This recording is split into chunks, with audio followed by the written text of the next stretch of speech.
Hello दोस्तों, जय हिंद। आपका स्वागत है हमारे चैनल में। आज हम आपको एक विशेष जानकारी देंगे रेलवे डिपार्टमेंट में इस समय जो भर्तियां चल रही हैं या फिर पीछे एक साल पीछे पहले जो भर्तियां आई हैं उनमें जो है ईडब्ल्यूएस को लेकर पूरी जानकारी आपको मिलेगी। आप लोग हमारे चैनल पर बने रहिए और इस जानकारी को अधिक से अधिक शेयर करिए। तो आप लोगों को ये जानकारी हम देना चाहते हैं कि जो आरआरबी टेक्नीशियन 2024 की भर्ती आई थी उसमें ईडब्ल्यूएस कौन सा चलेगा, कौन सा ईडब्ल्यूएस नोटिफिकेशन में उन्होंने बता रखा है और कौन सा डॉक्यूमेंट वेरिफिकेशन में ले रहे हैं वो लोग। तो इसके अकॉर्डिंग मैं आपको जानकारी दूंगा। नंबर 2, मैं ये बताऊंगा कि आरआरबी ग्रुप डी जो 2025 में भर्ती आई है ये इसमें कौन सा ईडब्ल्यूएस चलेगा, क्या कोई फाइनेंशियल ईयर का लफड़ा है इसमें, क्या बातें हैं, सारी जानकारी आपको मैं इस वीडियो में दूंगा। और दूसरी बात, आरआरबी एनटीपीसी 2024 में लास्ट 2024 में जो भर्ती आई है उसके अकॉर्डिंग कौन सा ईडब्ल्यूएस चलेगा और अदर स्टेट और डिफेंस एग्ज़ाम एसयूज़ में क्या कौन सा ईडब्ल्यूएस लेते हैं और कौन सा ईडब्ल्यूएस चलता है। तो आपको ईडब्ल्यूएस से संबंधित संपूर्ण जानकारी इस वीडियो में मिलेगी। तो आइए हम लोग बात करते हैं कि इस वीडियो में सबसे पहले बात करेंगे कि आरआरबी टेक्नीशियन की जो भर्ती है 2024 की, इस समय डॉक्यूमेंट वेरिफिकेशन चल रहा है तो उसमें कौन सा ईडब्ल्यूएस मांगा जा रहा है और कौन सा ईडब्ल्यूएस वास्तव में नोटिफिकेशन में बताया गया था। तो उसी के अकॉर्डिंग आप लोगों को मैं जानकारी आज दूंगा। तो पहली हमारी जानकारी होगी कि आरआरबी टेक्नीशियन 2024 का जो नोटिफिकेशन है उसको भी मैं आप लोगों को दिखाऊंगा कि आरआरबी टेक्नीशियन के नोटिफिकेशन में क्या दे रखा है, क्या बातें बताई हैं रेलवे ने कि कौन सा ईडब्ल्यूएस मैं लूँगा, क्या क्लियरिफाई किया है उन्होंने। तो पहली जानकारी मैं यही देना चाहूँगा। तो आइए हम लोग एक बार नोटिफिकेशन को देख लेते हैं। उसके पहले हम लोग और बातों पर चर्चा कर लेंगे और नोटिफिकेशन को हम बहुत जल्दी शॉर्ट में देखेंगे क्योंकि नोटिफिकेशन बहुत बड़ा है, लंबा है। तो आप लोगों को मैं टेलीग्राम का लिंक दे दूंगा, उस पर नोटिफिकेशन का वो जो पार्ट ईडब्ल्यूएस से रिलेटेड है वो मैं आपको दे दूंगा, वहाँ पर आप लोग अच्छे से पढ़ लीजिएगा। बाकी यहाँ भी मैं दिखाऊँगा आप लोगों को क्या है उसमें, ईडब्ल्यूएस के बारे में क्या लिखा है रेलवे वालों ने। तो अभी मैं आप लोगों को और जानकारी ये दूंगा, तो आप लोग बने रहिए चैनल पे। आरआरबी टेक्नीशियन में जो है जो डॉक्यूमेंट वेरिफिकेशन इस समय हो रहा है 2024 का, उसमें 2023-24 का 2023-24 वैलिड ईयर का ले रहे हैं, यानी कि वो एक्सेप्ट कर रहे हैं 23-24 का भी, जबकि भर्ती हमारी 24-25 की है। 24-25 की है फिर भी 23-24 का भी चल जा रहा है, मतलब एक साल पुराना भी वो ईडब्ल्यूएस एक्सेप्ट कर रहे हैं। एक्सेप्ट कैसे कर रहे हैं? तो आपके पास न्यू वाला होना चाहिए, न्यू वाला होना चाहिए तो वो आपको एक्सेप्ट कर दे रहे हैं कि आप ईडब्ल्यूएस कैटेगरी में हैं। जबकि आरआरबी ग्रुप डी का जो नोटिफिकेशन है उसमें साफ साफ उन्होंने मेंशन किया है कि आरआरबी ग्रुप डी में जो है मैं केवल 24-25 को अलाउ करूँगा। 2024-25 का जो ईडब्ल्यूएस है वैलिड ईयर, यानी कि फाइनेंशियल ईयर 23-24 और वैलिड ईयर 24-25 का मैं अलाउ करूँगा, बाकी उसके अलावा मैं किसी को अलाउ नहीं करूँगा। उन्होंने नोटिफाई में डायरेक्ट कह दिया है, जबकि टेक्नीशियन में ये नोटिफाई नहीं किया गया कि कौन से फाइनेंशियल ईयर का मैं लूँगा या फिर कौन से फाइनेंशियल ईयर चलेगा। उन्होंने बस इतना बताया है कि लास्ट डेट के पहले का होना चाहिए, मतलब एक साल पुराना भी होगा तो भी चल जा रहा है आरआरबी टेक्नीशियन, इसीलिए चल रहा है। जबकि ग्रुप डी में जो 2025 की भर्ती है उसमें फाइनेंशियल ईयर 2024-25 डायरेक्टली लिखा है कि 24-25 का ही मैं वैलिड करूँगा। बाकी और जो लोग होंगे वो अपना जो 24-25 का नहीं लगाए हैं 23-24 का लगा दिए हैं, तो वो नोटिफिकेशन के अकॉर्डिंग सही नहीं है। अभी आपको नोटिफिकेशन मैं दिखाऊंगा कि क्या उसमें है। बाकी ये आपका और सभी जगहों पर क्या चलता है, जैसे एनसीएल हो गया, डीएफसीसीआईएल हो गया, रेलवे का ही डिपार्टमेंट है, तो इसमें भी वो लोग मेंशन कर रखे हैं कि जिस फाइनेंशियल ईयर भर्ती है उसी का मैं लूँगा। बाकी और सभी जगह वही भर्ती के समय जो चलता है वही चलेगा। बाकी मैं आप लोगों को नोटिफिकेशन लाइव दिखा दे रहा हूँ कि क्या जानकारी रेलवे ने बताई है। आइए नोटिफिकेशन की तरफ ले चलते हैं आप लोगों को। मैं सबसे पहले आपको नोटिफिकेशन दिखाऊंगा आरआरबी एएलपी का और टेक्नीशियन से रिलेटेड। जो नोटिफिकेशन उसमें क्या लिखा है इन्होंने, आइए दिखाता हूँ आप लोगों को।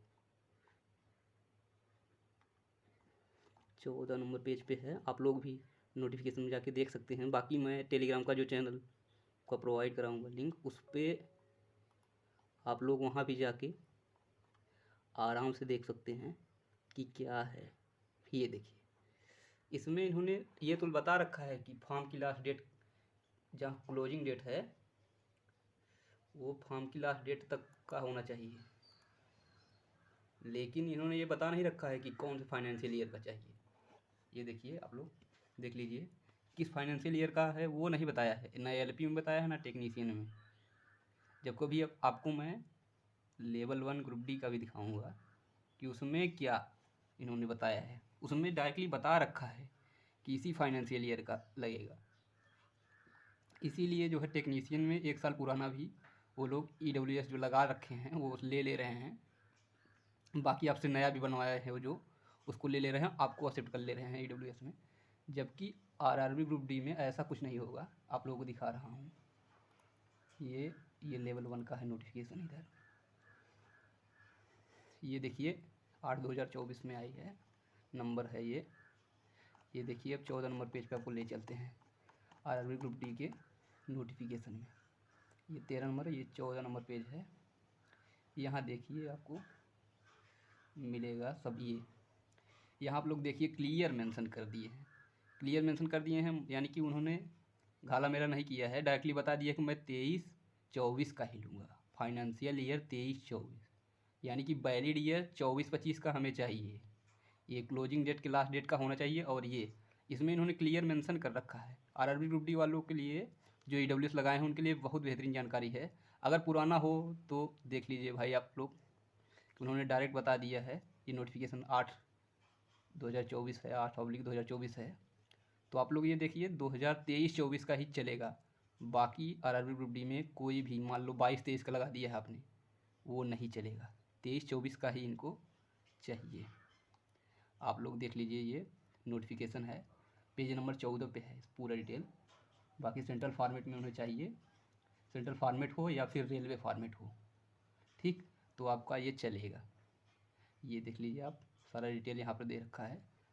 तो आप लोगों को मैं यही जानकारी देना चाह रहा था कि कहाँ जो है 2023-24 का ही चाहिए ग्रुप डी में, जबकि टेक्नीशियन में वो 1 साल पुराना भी ले रहे हैं, क्योंकि उनकी नोटिफिकेशन में ये नहीं लिखा है, ना ही ALP में लिखा है, ना टेक्नीशियन में पुराने, ना नए ही में। जबकि RRB ग्रुप डी का जो ये एग्ज़ाम का ये नोटिस आया था, इसमें पूरा लिखा हुआ है डिटेल में, इसमें घाला मेला नहीं किए हैं, मतलब इधर उधर नहीं किए हैं, सब कुछ डायरेक्टली बता दिए हैं कि हमें इसी फाइनेंशियल ईयर का चाहिए, जबकि टेक्नीशियन में उन्होंने नहीं बता रखा है। तो इसी तरह की जानकारियों के लिए हमारे चैनल को सब्सक्राइब कर लें, तो आप लोगों को ऐसे ही जानकारी मिलती रहेगी। बाकी ये नोटिफिकेशन आपको मिल जाएगा वहाँ पर टेलीग्राम पर, ये विधिवत बताया जाएगा। तो आप लोग इसी तरह की जानकारी के लिए हमारे चैनल को सब्सक्राइब कर लें। और भी जानकारियाँ आपको ऐसी दी जाएंगी रेलवे से रिलेटेड भी। अभी जो टेक्नीशियन का डॉक्यूमेंट वेरिफिकेशन हुआ है उसके बारे में भी मैं अभी डिटेल में बताऊंगा आप लोगों को कि कहाँ कौन सा EWS चल रहा है। जबकि जो नोटिफिकेशन के अकॉर्डिंग है मैंने बता दिया कि वो 22-23 का भी एक्सेप्ट कर ले रहे हैं, भले 24 में भर्ती रही है, वो 22-23 का भी एक्सेप्ट कर रहे हैं, 1 साल पुराना भी। जबकि RRB ग्रुप डी में ऐसा एक्सेप्ट नहीं होगा, वो क्लियर मेंशन कर दिए हैं। आपको मैंने दोनों दिखाया कि इसमें कहीं कुछ नहीं लिखा है टेक्नीशियन के नोटिफिकेशन में, जबकि RRB ग्रुप डी की नोटिफिकेशन में लिखा हुआ है। उसके बारे में भी मैं अभी डिटेल में बताऊंगा आप लोगों को कि कहाँ कौन सा EWS चल रहा है। जबकि जो नोटिफिकेशन के अकॉर्डिंग है मैंने बता दिया कि वो 22-23 का भी एक्सेप्ट कर ले रहे हैं, भले 24 में भर्ती रही है, वो 22-23 का भी एक्सेप्ट कर रहे हैं, 1 साल पुराना भी। जबकि RRB ग्रुप डी में ऐसा एक्सेप्ट नहीं होगा, वो क्लियर मेंशन कर दिए हैं। आपको मैंने दोनों दिखाया कि इसमें कहीं कुछ नहीं लिखा है टेक्नीशियन के नोटिफिकेशन में, जबकि RRB ग्रुप डी की नोटिफिकेशन में लिखा हुआ है। और फाइनेंशियल ईयर और वैलिड ईयर के बारे में थोड़ा मैं आप लोगों को बता देना चाहूँगा कि जो है वैलिड ईयर जो है 1 साल आगे होता है, वैलिड ईयर 1 साल आगे होता है। फाइनेंशियल ईयर जो होता है 1 साल पीछे होता है, मतलब पिछले फाइनेंशियल ईयर के अकॉर्डिंग आपका EWS बनता है वैलिड ईयर जो है अगला अगला वर्ष होता है। जैसे फाइनेंशियल ईयर आपका 22-23 है तो वैलिड ईयर आपका 23-24 होगा। ठीक, तो ऐसे ही बनता है। बाकी और कुछ लोगों को डाउट रहता है कि किस लेवल का चाहिए, तो नोटिफिकेशन उन्होंने क्लियर मेंशन किया है कि not below the rank of tehsildar, मतलब तहसीलदार रैंक से नीचे का उनको नहीं चाहिए, तहसीलदार रैंक के ऊपर का, तहसीलदार रैंक से ऊपर का ही चाहिए, इससे नीचे का नहीं चाहिए उनको, इससे ऊपर का चाहिए। बाकी इससे ऊपर कौन कौन से अधिकारी हैं, तहसीलदार हो गया, फिर कुछ जगह पर तहसीलदार के बराबर सीईओ को भी लिया जाता है, कुछ जगह पर, कुछ स्टेट में है तहसीलदार के बराबर सीईओ को भी लिया जाता है। तो डीएम या एसडीएम का भी बनवा लीजिए, कोई दिक्कत नहीं है, एसडीएम का भी बन जाएगा तो कोई दिक्कत नहीं है, और तहसीलदार का भी आपका चलेगा, ईडब्ल्यूएस चाहे तहसीलदार का हो वो चल जाएगा आपका। बाकी इसी तरह की जानकारी के लिए आप लोग हमारे चैनल को सब्सक्राइब कर लीजिए, इसी तरह की जानकारियाँ आपको दी जाएंगी। अभी मेडिकल डीवी चल रहा है इस समय, तो उसी के अकॉर्डिंग मैं बता रहा था। बाकी ये तो आप जान ही गए हैं कि टेक्नीशियन में एक साल पुराना भी ले रहे हैं, जबकि आपका आरआरबी ग्रुप डी में ऐसा नहीं लेंगे। उन्होंने क्लियर मेंशन कर रखा है कि हमें 23-24 का ही चाहिए, बाकी कोई नहीं चाहिए। बाकी अदर स्टेट में तो मैं अदर एग्ज़ाम में बता ही दिया।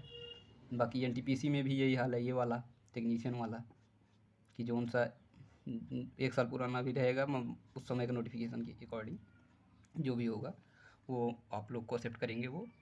तो इसी जानकारी के साथ मैं आप लोगों को यही कहना चाहूँगा कि आप लोग ग्रुप डी वाले जो हैं 24-25 का ही चलेगा वैलिड ईयर, यही वैलिड होगा जो नोटिफिकेशन लिखा है। तो इस ऐसे ही जानकारी के लिए हमारे चैनल को सब्सक्राइब करें और लाइक करें। और आप लोगों से यही है कि अभी और भी जानकारी दी जाएंगी आपको। अभी आरआरबी जेई का जो एग्ज़ाम हुआ है उसको लेकर अभी जानकारी आपको दी जाएगी, और एएलपी का जो जानकारी होने वाला है एग्ज़ाम, उसको लेकर मैं बताऊंगा कि ट्रेड में कैसे क्वेश्चन पूछे जाएंगे, क्योंकि आरआरबी जेई में भी क्वेश्चन पूछे गए हैं, ट्रेड को कैसा वो लोग बना रहे हैं उसके अकॉर्डिंग भी मैं अभी एक वीडियो लेकर आऊँगा। बाकी आरआरबी जेई से अकॉर्डिंग वो भी वीडियो आ जाएगी आपकी, एएलपी भी आ जाएगी।